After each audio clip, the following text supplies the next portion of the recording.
Selamat siang, perkenalkan nama saya Rafael Mananugraha Tepu, NIM 210306118 dari PTNA. Di sini saya akan mengerjakan tugas praktikum anatomi dan fisiologi ternak unggas, yang dimana hewan ternak unggas saya adalah ayam broiler. Dosen pengampu untuk Ibu Tati Vidianasari, SPT MP. Adapun di sini saya akan menyebutkan klasifikasi dari ayam broiler. Yang pertama yaitu filum. Filum yaitu chordata. Subfilum yaitu vertebrata. Kelas yaitu Aves. Ordo yaitu Galliformis. Subordo Galli. Famili Phasianidae. Tribus Phasianina. Genus Gallus dan spesies Gallus domestica. Di sini saya akan menjelaskan bagian-bagian eksternal dari ayam broiler, yaitu bagiannya ada 6. Yang pertama ada kaput ataupun kepala, ada kolum ataupun leher, trunkus ataupun badan, ekstremitas anterior yaitu sayap, ekstremitas posterior yaitu kaki, dan yang terakhir kaudal yaitu ekor. Lalu saya akan menjelaskan langsung apa-apa bagian ada yang dalam kaput. Yang pertama yaitu rostrum. Rostrum yaitu paruh. Rostrum sendiri terdiri dari 2 bagian, maksila rahang atas dan mandibula rahang bawah. Nares anteriores, lubang pada hidung seperti pada gambar. Sera yaitu benjolan pada kulit seperti di sini. Organovisus yaitu mata sebagai penglihatan pada ayam. Dan yang terakhir ada porus acousticus externus, lubang pada telinga yang ditutupi oleh bulu-bulu yang halus. Jadi di sini saya akan menyebutkan 3 bagian bulu pada unggas. Yang pertama yaitu plume. Pada plume sendiri juga terdapat 3 bagian. Yang pertama yaitu kalamus. Kalamus merupakan tangkai yang melekat pada kulit ayam. Yang kedua ada racis. Racis yaitu tangkai lanjutan dari kalamus. Dan yang terakhir ada vexillum, yaitu bendera bulu yang terletak pada kanan dan kiri racis. Lalu bagian kedua yaitu plumule. Plumule sendiri sebenarnya sama seperti plume, hanya saja bagian kalamus pada plumule lebih pendek daripada plume. Lalu bagian yang terakhir yaitu filoplume. Filoplume merupakan bagian bulu yang menutupi bagian dalam dari unggas. Filoplume ini struktur dan bentuknya hampir mirip seperti kapas. Oke, dan di sini saya akan melanjutkan tentang sistem pernapasan pada ayam broiler. Yang pertama, udara masuk ke nares anteriores atau lubang hidung pada ayam, lalu menuju ke trakea.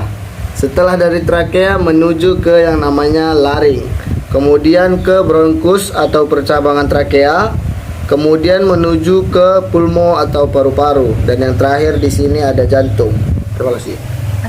Di sini saya akan menjelaskan bagian-bagian dari core atau jantung. Yang pertama di sini ada ventricle kanan, di sini ada atrium kanan, di sini ada atrium kiri, dan di sini ada ventricle kiri. Selanjutnya di sini saya akan menjelaskan sistem pencernaan pada ayam broiler. Pertama-tama makanan masuk ke cavum oris, pakan masuk dan dibasahi oleh enzim amilase. Kemudian masuk ke esofagus dengan gerakan peristaltik, lalu ke crop. Di sini pakan mengalami perendaman dan kemudian melunak, lalu menuju ke proventriculus. Pakan akan terlumuri oleh HCl, membantu aktivasi enzim pepsinogen menjadi pepsin, kemudian protein menjadi pepton. Lalu masuk ke gizat. Di gizat terjadi pencernaan mekanik dengan bantuan grit yang ada. Grit juga sebagai sumber mineral pada unggas. Dan di gizat inilah pakan dilumat hingga mencair. Lalu masuk ke usus halus atau intestinum tenue panjang. Intestinum tenue terbagi menjadi 3 bagian. Yang pertama ada duodenum. Duodenum yaitu intestinum tenue yang mengelilingi pankreas. Di sini terjadi pencernaan secara enzimatis yang dibantu oleh pankreas. Kemudian masuk ke jejunum. Di jejunum terjadi penyerapan sari-sari makanan. Lalu kemudian menuju ke ileum.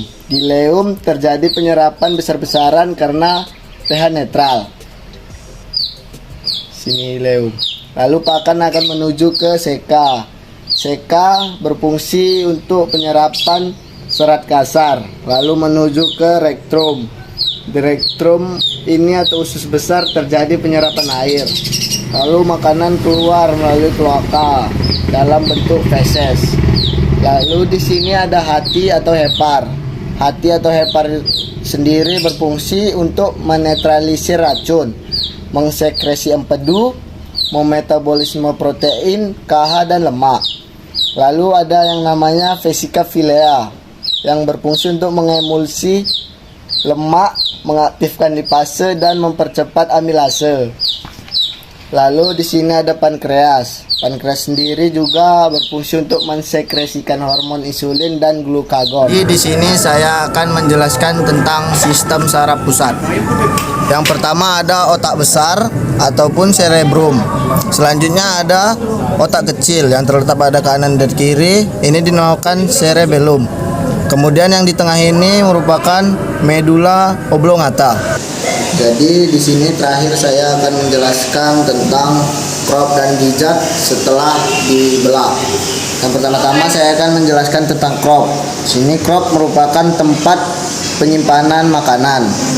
Lalu di sini ada gizzard. Gizzard sendiri merupakan tempat untuk menghaluskan makanan secara mekanik.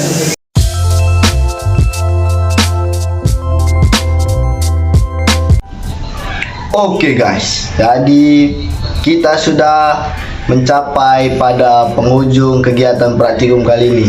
Demikianlah praktikum anatomi dan fisiologi ternak yang bisa saya bagikan. Kiranya Anda sekalian yang menonton video ini merasa mendapat ilmu. Sekian dari saya, terima kasih dan selamat menonton.